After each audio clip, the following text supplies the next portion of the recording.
Hey friends, welcome to Wellness Wednesday. So excited to have you here. We've got a really fun show. And this has been actually kind of a quiet week for Samvia Education because of course we had NAHA, which huge shout out to NAHA, or sorry, huge shout out to Sammy for winning the NAHA Educator of the Year. Yeah! Let's put a lot of love into the comments and into the chat for Sammy because that's super exciting. Today we are going to really set off the week of education with a discussion on something super, super important, which is goals. Because I don't know about you, but I've had an interesting relationship with goals in my life. So the first thing I'd love to hear from you is just in the chat. What is your personal relationship with goals? Do you love goals? Do you hate goals? Do you, what's your natural feeling when it comes to goals and your relationship with them? So for me personally, I was taught pretty traditional goal setting because as a coach, of course, goal setting is a huge part of what I do. And what I noticed is that for certain types of goals, for certain types of focuses, those traditional goal setting processes worked really well. For other things, they didn't work as well. And there's also some times where too specific of a goal can almost feel limiting, or where it feels like it's preventing me from really being able to explore in the way that I want to. So, one of the things that I've been working with a lot of my coaching clients is how do we create a new relationship with goals that, again, for some of you, you like very specific, measurable, time sensitive, accountable type of goals. And for others, that doesn't feel as good. So I'm just kind of checking in on the chat here. Oh, yes. Congrats, Sammy. That's our Sammy. Shirley's saying not meeting them sometimes, which I think is a lot of times what I've kind of felt in the past. I don't meet a specific goal. And then there's kind of this letdown afterwards. There's kind of this sense of like, oh, crap, like I let myself down. Thou shalt not steal, thou shalt not covet. It says goals, got to meet them. Laugh out loud. Yes. Wendy's saying it makes myself better. And also, thou shalt not steal says, but shoot for the moon. You hit the stars type of thinking too, which I love that. Hey, Angela from New Zealand, good to have you here. And Shirley saying specific goals can feel constricting. And I'm kind of with you there, Shirley. I feel like if I get too specific with exactly what I want my outcome to be, sometimes it can feel kind of like it's constricting me. So, what I want to explore tonight with you all, and I thank you all for jumping into the chat already, because I want to keep this really conversational tonight. I want you to really stay with me tonight and offer your perceptions and your perspectives. So just definitely chat it up as much as you can. But what I want to explore with you tonight is how do we shift and change our perceptions and even the way that maybe we set goals and go through the goal setting process so that we get what we need from them. So the first question I might ask you is, why do we set goals? What's the purpose? Why do you set goals? Katie, why do you set goals? Hi, Lorraine. Welcome. Glad you're here. Hey, Antoinette from Santa Fe, New Mexico. Glad you're here with us. So yeah, pop into the chat. Why do we set goals? What's so big about this? Because it is a big discussion, right? We were told from a very early age, like, oh, you have to have big goals, you have to have specific goals, you have to have measurable goals, you have to have time sensitive goals, accountable goals, all these different things. So what are we trying to do? Like, why do we need goals? Hi, Jen Koish Ricci. Hi, Lori from North Carolina. Glad you're here.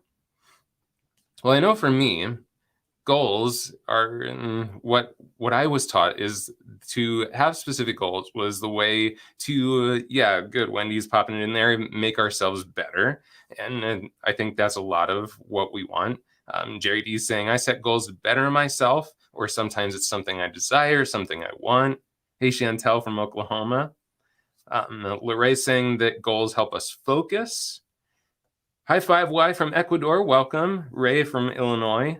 Goals ensure that we are committed. Good, Jen. That's awesome. I love that. So yeah, all great answers.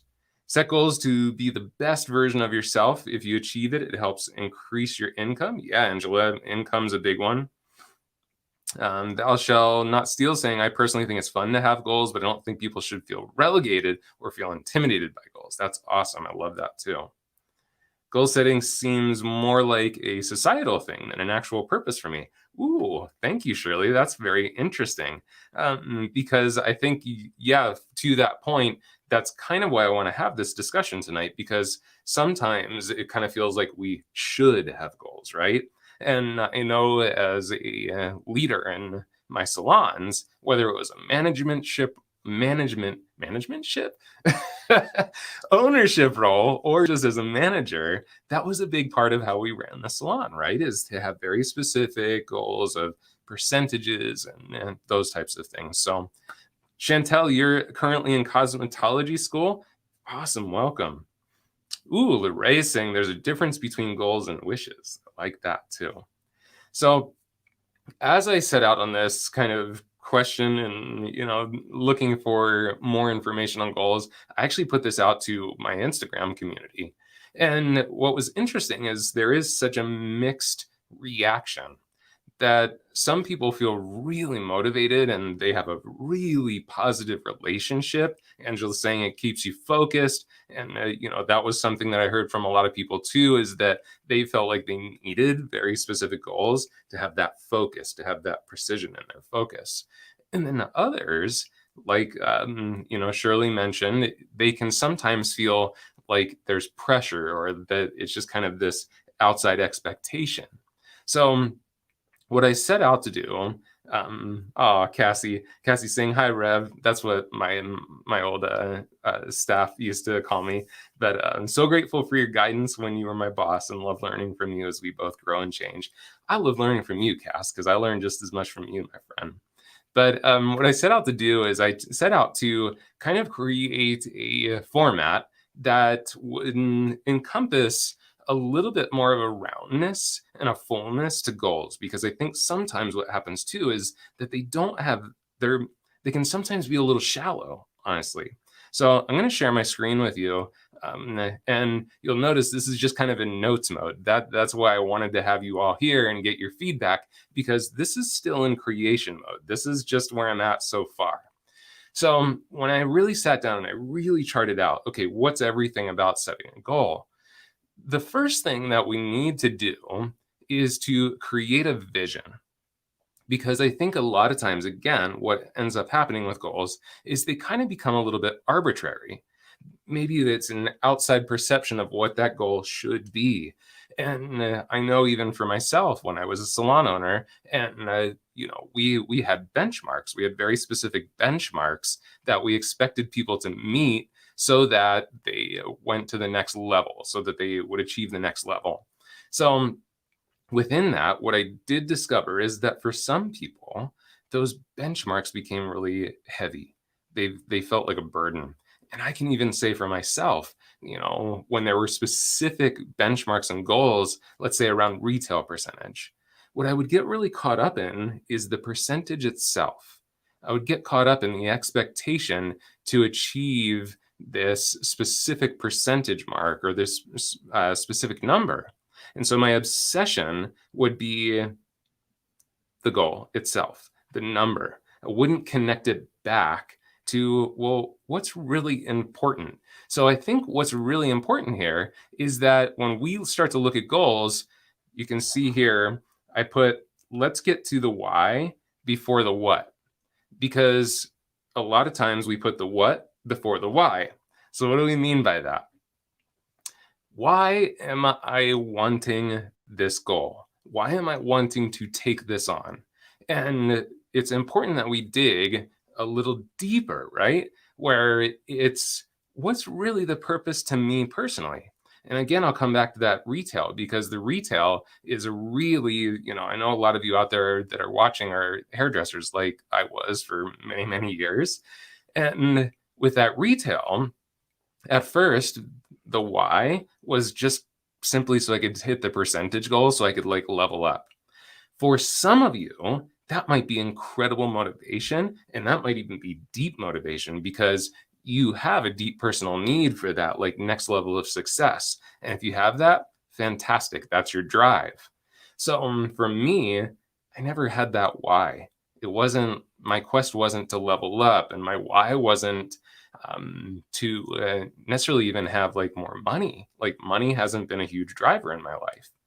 So what had to shift for me was my why.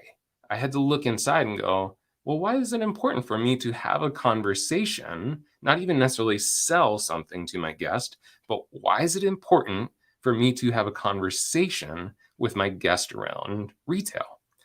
When I connected it to my personal connection, my service to that person, and recognized that the person sitting in my chair actually wanted to hear about product, that was part of the reason they were sitting in my chair as a professional, then my why got stronger.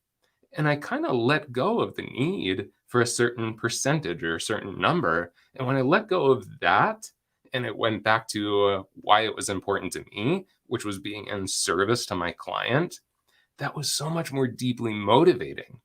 So I think we really have to step back and say, okay, why is this important to me? Like a deeper sense of why. So, and we're going to go a little bit further on that too. Yeah, Wendy, what are you going to do to change? So that's next. So we establish the why first, and then we go to the what next. Layla's saying it's a school night for me in Scotland, and after midnight, we'll listen when I can concentrate properly. Awesome. You know where to find us, Facebook and YouTube channel, right? Cassie's saying I can connect to that same feeling. Sometimes having a goal that you're pushing for and the energy behind trying to achieve it is fear-based, and that's not sustainable energy. Ooh, good point here. Fear can certainly motivate, but it's not my favorite. So I love that you brought this up, because fear is a powerful motivator, but just like you said, Cass, it's kind of like a caffeine hit. It'll get you moving, but it won't sustain you. So we have to go a little bit deeper. We have to get past that, right? Yeah, Lorraine saying, why? Great, gonna do it. Thou shalt not steal, saying, totally. Oh, yeah, Jen, I love this. Why needs to be organic in order to be authentic? Yeah, it has to come from within, right? And you have to feel it to enable us to sell, since it's got to be sincere and from the heart. And that's a huge point too, Angela. I think that's where we get caught up with the whole retail thing, is that we start to feel like the salesperson, right? And that's a great place to check in, because if you feel like a salesperson, it's because there's something inauthentic happening. So love that comment. It's fantastic. Ashley's saying aha moment. Awesome. So the other thing that I really attached to too is that if we get too focused on the goal itself, we miss actually what I kind of think might be the more important pieces, which is what is before the goal, and then what is beyond the result. So what I mean by what is before the goal, oops, I didn't want to do that. I erased stuff. Hang on. What is before is the powerful piece. It's the journey, it's the exploration, and it's about, showing up as who I want to show up as during the process. Because again, let's go back to the retail sales. I don't want to feel like a salesperson. So instead of saying what you don't want to feel like, what do you want to show up as? So think about it. In that goal, okay, before I get to that goal, who do I want to show up as? Really kind of dig into that a little bit, because I feel like this is super powerful. If we're leading up to what we want, who do you want to be in the process? Before you ever reach that goal, there is steps, there is a process, there is a journey to that goal. So what version of you will you be during the journey? How do you want to show up? Because that starts to lead you in the right direction. Wendy's saying being you and a professional, which I love that, Wendy, because again, with our example of like retail sales or, something like that, is, if I show up as the professional that I want to be, not even that I want to be, but I know I can be, the journey is going to be much different than if I'm kind of defaulting into that feeling of the used car salesman. Shirley's saying that getting there is way more fun than arriving at the destination. And yes, again, I think if we set that up from the beginning, before we even establish how we're going to get there, if we set it up first that I'm really excited to step into this journey because there is a purpose, because it fits with my values, because it's part of who I am, that gets so much more exciting. Then when we start to look beyond the result itself, so the result is, oh, I hit my retail goal. So we'll just stick with this retail thing because I know it's something y'all can relate to. But when we reach past, well, the goal is retail. Okay, let's say we have a $2,000 a month retail goal. Go deeper than that. Why is that specific number your goal? The number, the 2,000, why is that specifically your goal? Oh, well, that's what my boss told me I should be doing based on my sales. Okay, that's fine. Go further. What do you have if you reach that goal? Oh, well, actually, that gives me, let's say you get a 10% commission on your retail sales. That gives me $200 in my pocket. Okay, keep going. What's really the purpose behind having an extra $200 in your paycheck?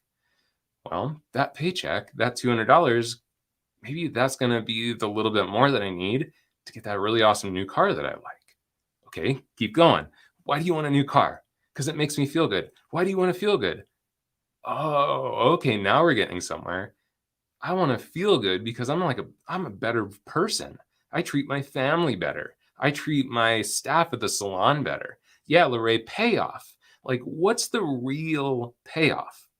Not just the end result, not just the $2,000, not just the 10% commission that puts the extra $200 in your pocket, which is, yeah, that's great, but why do you want that money?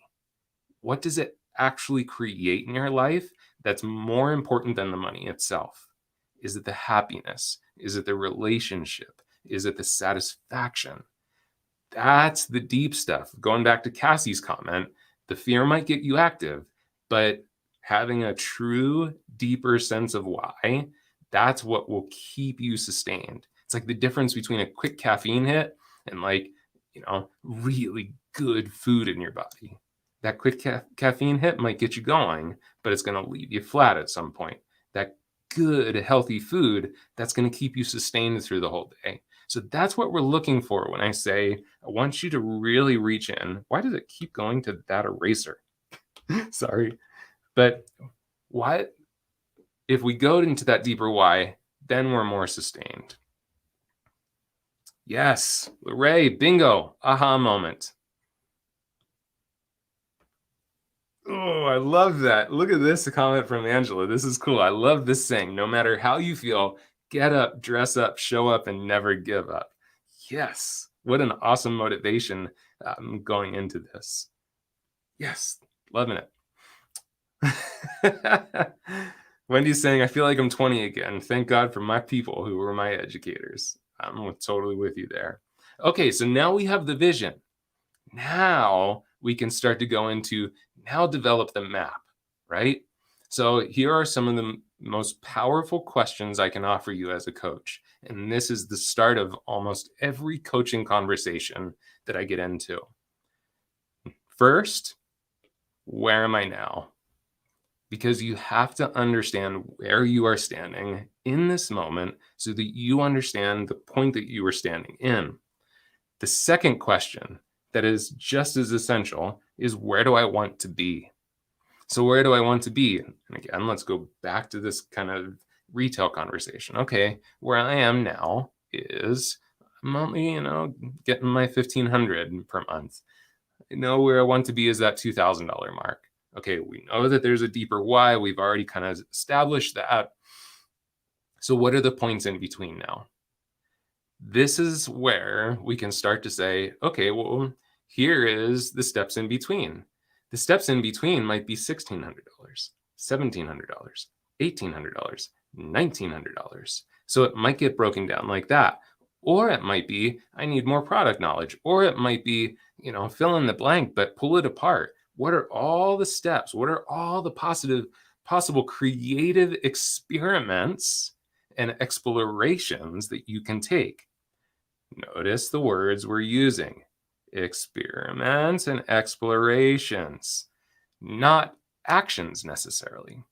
Because if I go into action steps, these are specific. Now I want to take a step and I expect it to do this. Move me forward. If we step into experimentation, if we step into exploration, that's where we can feel more playful, curious. We can make it interesting. We can make something very realistic and achievable. We can align those experiments and those explorations with our purpose, like our actual purpose as a person. We can align them with our values. So again, it's taking a different approach to this process. Those action steps, sometimes it's like, okay, I have to do X, Y, Z. And to be honest with you, sometimes those action steps are the things that you were told get you to the next step. And I have to say that those are typically based on what has worked for other people in the past. It might not work for us. So, what has worked for other people in the past, yes, beautiful. Turn that into an exploration. Turn it into an experiment, but don't turn it into a commitment to how you have to do things. Does that make sense? The difference between the two?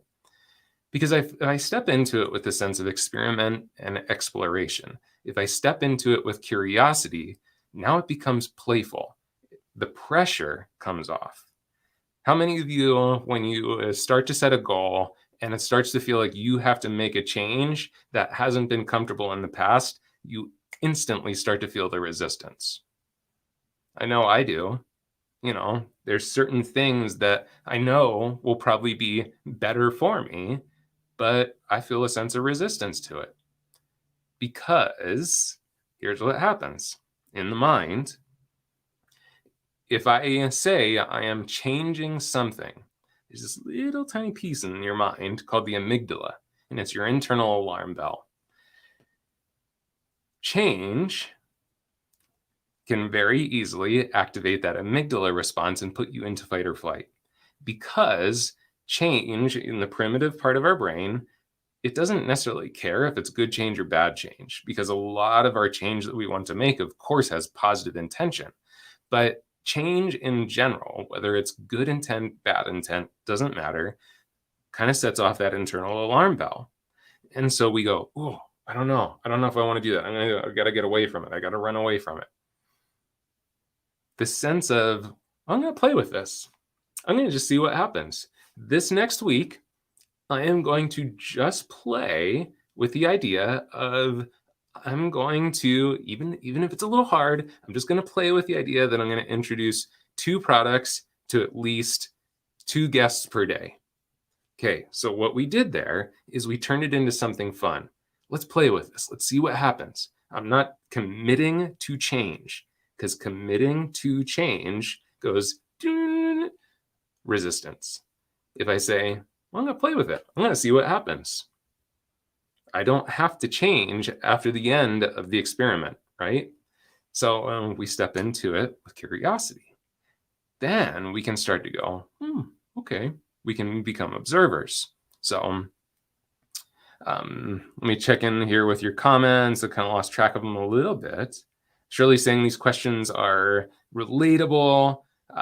Stephanie's saying, love this line of thought. Awesome. Stephanie Russell, by the way, if you guys aren't following Stephanie Russell, fantastic coach, also part of our hair industry and the hair family. So if you want some great coaching advice and stuff, Stephanie Russell's a great person to look to. And Stephanie's also saying, yes, it opens up creativity. What if we put ourselves in a box by having an outcome that is too specific?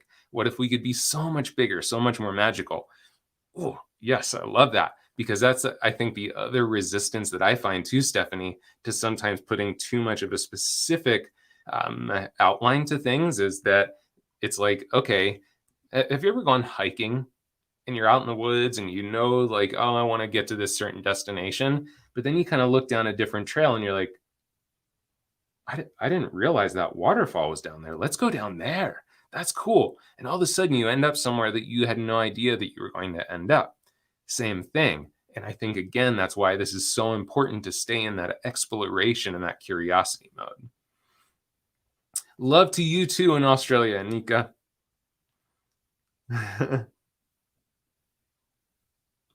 Ooh, Jan, I like this. Oh my God. Never take someone else's experiences into your own truth. That's not your chapter. Limitless thinking. When someone says it's impossible, that's because of their fears and their experiences. Anything is possible. Know your truth. Oof. Yes. I'm enjoying this one. All right. So next step is to step onto the path, because we've set some type of a goal. And just as another note, when you set the goal, hold the goal like this, not like this, right? Because it's kind of went back to, what so many comments. Once we start to grip onto that goal, sometimes it can feel stifling. It can feel restrictive. It can also keep us from seeing even bigger potential. So once you get the goal, once you have the target, hold it gently. And we know, oh, here are the steps on my path. So I'm going to start taking my steps on the path. During this process, stay in the heart, stay in the body. We get so stuck up here and we start to get into analytical mode and we start to judge ourselves because this isn't happening or that isn't happening. What I expected isn't happening. So we need to stay here in the heart. We need to stay in that heart of curiosity. We need to stay in the heart of play. We need to establish some patience and some forgiveness for ourselves, because one of the main things will get us off track from our goals is we step off the path and then we start beating ourselves up about it. You idiot. Like, you had this goal this week to eat healthier. Well, last night I was kind of in a bad mood, so I ate a huge thing of chocolate ice cream. Oh man, I screwed it all up, and now I'm not going to do anything. That's where we need that patience and forgiveness. It's like, okay, so what? You screwed up last night. Today is a new day. Start over. And we do this with compassionate accountability. This came up a handful of weeks ago on one of the other Wellness Wednesdays that I did. Actually, I guess it was a month ago. But compassionate accountability, because I do think we have to have some level of accountability to ourselves so that we can continue to grow. Because if we're just kind of like, who cares? Just take it day by day. We might not be pushing ourselves quite enough. So there's a compassionate sense of accountability. And that compassionate accountability is, okay, you didn't do it today. So what do you want to do tomorrow? Okay, you didn't do it tomorrow either. You're at the end of tomorrow. All right, you didn't do it today. What do you want to do tomorrow? Compassionate accountability is that part that you just say, I can be compassionate to the fact that it didn't happen. And I can get up tomorrow and I'll do it again. And I'll try it again. Because as soon as we show ourselves that compassion, that's what keeps us consistent. That's what will get us to the next level. And if we stay in a sense of discovery over the need for results, I can't stress this enough. And there's actually research to prove this. If you stay in this sense of curiosity and discovery and openness, you will actually achieve so much more than if you obsess over the result itself. I promise you, I've seen it for myself. I've seen the research. If you stay in a place of curiosity, excitement, discovery, and in the process, and if you stay in presence with the process, you will get so much more than if you obsess over that just single result, that single number, the $2,000 goal. This is where we get a completely different essence of goals, is if we can stay within that discovery process. During the process, it's really essential that we do actually have some way to also see what is happening. And that's this, is we stay in observation. Hey, Carlo, welcome, my friend. Glad you joined us. This is a great time to jump in. So during the process of going through the path, we've set the path. These are the things that I want to try out. Here are the experiments that I want to play with. Here are the explorations I want to have. if we stay in a place of presence and observation. Observation is not judgment. So each day, maybe I have that experiment. So let's go back to the example that we've been using. Angela, I did see your question there, and that's a great question. I'll get to that in just a second. We have these experiments that we want to try, and well, actually, I guess this is a perfect time to say it, because yes, during those experiments, we do want to set a time frame. And actually, that's a great point. I need to add that to my part that says develop the map. Set some time frames. So in that time frame, okay, within the first week, I want to experiment with this, this, and this. We also have to have the ability to be in observation of what is happening in that moment. It's really important that we don't cross from observation into judgment and trying to make sense of what's happening, because that takes us out of curiosity. Think about it from almost like a scientist sort of method. They enter into this scientific experiment. They want to gather as much information as they possibly can to get the biggest picture possible. That's exactly what you're trying to do too. They're not with each test going, okay, well, this test did this. Okay, I have to make all this sense of this exact test. They want all of this data, so then they can take all of the data and then they can sort through it and make sense of it. So we don't want to get caught up in like, well, I tried that once. I mean, talk about a perfect example with retail. Sitting down in a coaching session with one of my staff members. Well, have you tried this? Have you played with this way to, approach your client? Yeah, I did that once. It didn't work. They didn't buy anything. Really? You did it once, and that's your proof that this doesn't work. Again, that's why it's so important to stay in that observation mode and stay curious and present so that we can get more of a big picture. And what I would really encourage you to do is have some way to actually gather the information. This is where journaling becomes a really, really powerful tool. And maybe it's something that you're gathering into some type of journal at the end of your workday. If it's something that's a specific work-based goal, maybe you're journaling at the end of your workday, or maybe it's right before you go to bed and just collecting what experiences you had that day. Then, after you get enough information, then you can adapt. And I think that's, again, why it's so important to hold that specific goal very lightly, is because if we hold the goal too hard, if we hold it too tight, we are not going to be willing to adapt. So what if you get to the end of the week of experiments and the path you're experimenting on is showing you that, hey, this isn't the path, but you had a second week of, I'm going to keep trying it. Wouldn't it just be kind of beating your head against the wall to continue to keep pushing yourself because you committed to it? That's where we can, after we look at it and we get that observation, we have the information in front of us, then we can go, okay, let me adapt this plan a little bit. So let's check in here. Tony is saying, so true. Keep on trying. You get better, becomes second nature.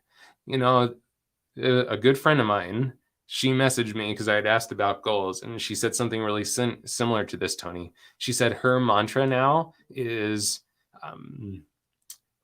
improvement over proving, which I thought was so fantastic, because I think a lot of times, yes, we want to prove that we can make this goal. We want to prove these things instead of just going for improvement. So I love that. Jen saying, please explain results versus mindfulness, especially someone who is goal-oriented. When you speak of curiosity, please break it down. Good question. So what I would say, Jen, is that if we are completely focused on results, and well, let me say this, because this also has a lot to do with personality type. What motivates you? What gets you excited? What creates that sense of satisfaction? Because what creates the sense of satisfaction for me might be very different from you. So let's say that you do have someone that is very goal-oriented, very results-oriented. Certain personality types love that sense that, yes, I had a list of checks. I checked them all off. I had this exact goal. I made it happen. And that is really deeply fulfilling from them. I would never tell them that they should do something different from what is really deeply fulfilling them. For me personally, that's not what I'm driven by. I'm just not driven by, I checked that off. I'm driven by, what did I experience? What did I feel? What did I learn? Who did I connect with? All these different aspects of the journey itself. So I think when I say curiosity, it's staying in that open place where I'm always looking around. One of my big goals anytime I go out hiking is to never get too focused on the path. And it happened because one day I was we were doing this retreat in Santa Barbara when I was working with Paul Mitchell at school. And we were in this gorgeous place. And I was walking down this path, down through the trees, down towards the ocean. And I noticed that my gaze had been on the path in front of me because it was kind of rocky and I don't want to trip over things, of course. But I just had my gaze so focused on that path. And I just stopped all of a sudden. I'm like, you have not even looked around. And I just kind of looked around and I looked up into the trees and I said, wow, look at this. Like I was in this canopy. It almost felt like I was in like a rainforest or something. And the beauty that was surrounding me was so much more powerful than the path itself. So I think when I say curiosity, it's that same experience as we're walking the path and as we're taking the steps and looking at the experience, are we also keeping our eyes open in all directions, our heart open in all directions, to really just stay in that curious place? Like, oh, what's over here? What's over there? I think there's a balance with it, of course, because we can also get into squirrel mode where maybe we get off path. But I think because we have created some type of path to our experience, let that guide us and stay curious. So I hope that helps. I feel like I rambled a little bit, but I think I said what I needed to say. Great question, Jen. Oh yeah, Angela. Everything you've ever wanted on it's on the other side of fear in it. And to me, Angela, I think one of the keys for me that I found is if I stay in that sense of curiosity, the fear softens. Because if I look just at the fear, that's the obsession. That's what you get stuck on. But if I stay curious, if I stay looking around, that's for me what helps me. Oh wow, Lorraine. This is life-saving after receiving news to extend my life. Wow, that's great news. I must do certain things that aren't necessarily fun, but my new life goal will literally save my life. How cool. What perfect timing. Because yes, I want to say that that's so true, Lorraine. And honoring the fact that certain goals, but it sounds like the goals that you are going to have to set to extend your life, they might not necessarily be fun. They might not necessarily be exciting. So hopefully something about this process maybe can like add a little shift, because sometimes a goal is a necessity more than just a want or a desire. So I'm glad you brought that up. And thank you for sharing that with us too. That's really awesome. All right. How we doing so far? We doing good? Throw me a thumbs up or just yes in the chat if you're doing good so far and this is making sense. And the final step in our journey is, again, it doesn't end with just achieving the goal or not achieving the goal, because that might happen too. We have to start stepping into reflection. And I do think that this is one of the things that we miss out on pretty often, especially if we achieve the goal. Remember, in classes when the teacher says, hey, it's okay to mess up, that's where the learning happens, is when we make mistakes. It's very easy to accidentally do something right and just go, yay, I did it right, or I achieved my goal, and learn absolutely nothing. It's in the days that we screw something up. It's when the color goes wrong and we have to figure out why it went wrong and fix it. It's when that haircut went disastrously wrong. And we have to go, okay, How do I make this work? What happened here? That's where we really start to learn. That's where we really start to grow. We can still have that same experience when we're successful. It's just much easier to skip the step of, okay, what happened? Why did that happen? What did I do differently? How did I grow from this? Who was a part of my growth here? Where do I go from here? It's really easy to skip that step if we achieved the goal, especially. Because usually, if we did not achieve the goal, we do go into this reflection process. So go into the reflection process in both directions. Whether you achieve it or whether you don't, go into the reflection process so you make sure that you anchor the learning and that the experience itself was the value. Because really, that's what we want. That's what we want. Stephanie's saying, I love the no judgment. Because yes, that's one of the things that's really key here, right, Stephanie? Is that when we go into this reflection mode, this is not your opportunity to start beating yourself up about what happened, right? It's your opportunity to step again into that observation mode. What happened? Why did it happen? How can I do it differently in the future? So yes, thank you for bringing that up. Yes, Lorraine. Yay, I did it right. I patted myself on the back. Oh, yeah. Nice. Angela's saying taking some accountability in a safe way for all parties involved. Yes, yes, yes. Absolutely. It's my pleasure, Carlo. I'm glad you were here. So here's what I'd like to do. I'm gonna give you guys. I saw that a few people did say that they took pictures. I want to give you guys just a quick opportunity to take some screenshots of these slides so that you have them for yourself. Remember that your input tonight, your feedback is going to shape this. So this is just version 1.0 of this kind of goal setting process that I've been working on for a while. And I appreciate you all so very much for your input and helping me to work on this. So I'm going to bring them up into the big screen mode. So if you have the ability to screenshot, or if you're watching on a computer and you have your phone, here's the first slide. Again, this is creating the vision and putting the why before the what. Really understanding what is before the goal. What's the journey going to be like? Who will I be on this journey? And then also looking past the goal into really, well, why is that a goal in the first place?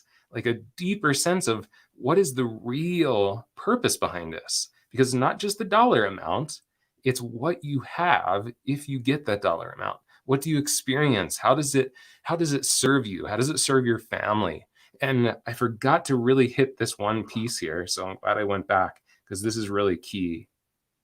Feel the experience of doing this before you even step into it, because your body does not know the difference between the real experience and your creation of it in your mind.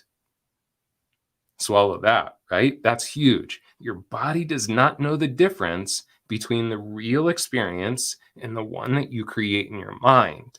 So you have two options here. You can create the most terrible potential experience, and your body will experience that. Or you can consciously decide, oh, yeah, this is what it feels like to go on this journey with curiosity, love, excitement, compassion, all those different things, and have your body actually experience it before you even start. So there's slide one. Lorraine's saying yes, yes, yes. Stephanie's saying yes. Good, Shirley. I'm glad you're liking this.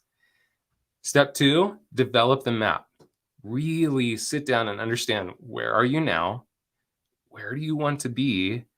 And with this one, the what's in between, get creative, have fun with this. Don't make it too constrictive. Think about all the possibilities. This is your opportunity to just get really expansive and try to understand what are all the possibilities in between these 2 points. Because that's then what sets you up with the experiments that you want to create for yourself. And remember, keep it in experimentation, keep it in exploration, be playful, curious, make sure it's interesting to you. This is really key, because honestly, if you set a bunch of steps that seem incredibly boring, they seem painful, how likely are you to follow through with those? So make sure the things that you're creating for yourself are things that are going to be interesting, and also make sure they're realistic. Hey, I haven't gone to the gym in 10 months. I'm going to go 7 days a week for 2 hours a day. I don't know that anyone's actually going to make that happen. Maybe there's 1% out there. So make sure it's realistic. All right. Hopefully you got a screenshot of that. Next step is step onto the path. And this is all really about intention. Make sure you are staying in curiosity, staying playful, being patient and forgiving of yourself. Still hold yourself accountable to what you said you will do, but do it in a compassionate way. If you flub up, keep going. Don't give up. Make sure you stay in discovery mode versus obsessing about the results. Give yourself that opportunity to be in the seat of the observer. Stay present in the moment and see what is happening. Gather that information somehow, whether it's journaling, giving yourself little notes. But then give yourself the opportunity to, after you go into that observation mode, give yourself the opportunity to say, okay, you know what? This path I started to walk down is not the right one. And allow yourself to adapt and remap to something else. And then finally, whether it goes well or it doesn't, who cares? The beauty is in the growth and the learning experience. So no judgment here. Just allow yourself to step back and say, okay, what happened? Why did that happen? How did I grow from this process? Who walked down this path with me? Who did it affect? How did it affect them? Just really go into these wonderful, curious questions with yourself. And that's what's going to give you a more powerful goal setting process. So I hope this was valuable for you. Yeah, Lorraine, creatively fun. Make sure you forgive yourself when it doesn't go the right way. But again, thank you all so much for going through this process with me. This was really fun because, again, I'm not the master of this.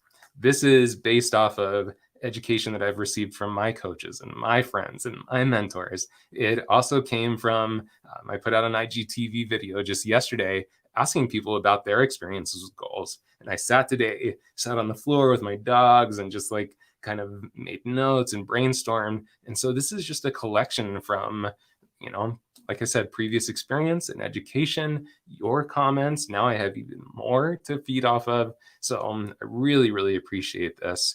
And if you ever need anything from me, I am incredibly easy to find. Let me get my name banner up here. You can always find me at andrew.carruthers. And actually, I need to remind me, Kurt, I need to change my name banner because it's not thejourneyistlife.com anymore for my website. It's actually just thejourneyist.life now. I had a little problem with my previous server. So it's thejourneyist.life is my website. It's very easy, again, to contact me through social, Andrew Carruthers, anywhere on social. But I appreciate you all. I hope this was helpful for you. And I hope that you have more fun, more excitement, more learning, more growth with a new perspective on how to create your goals.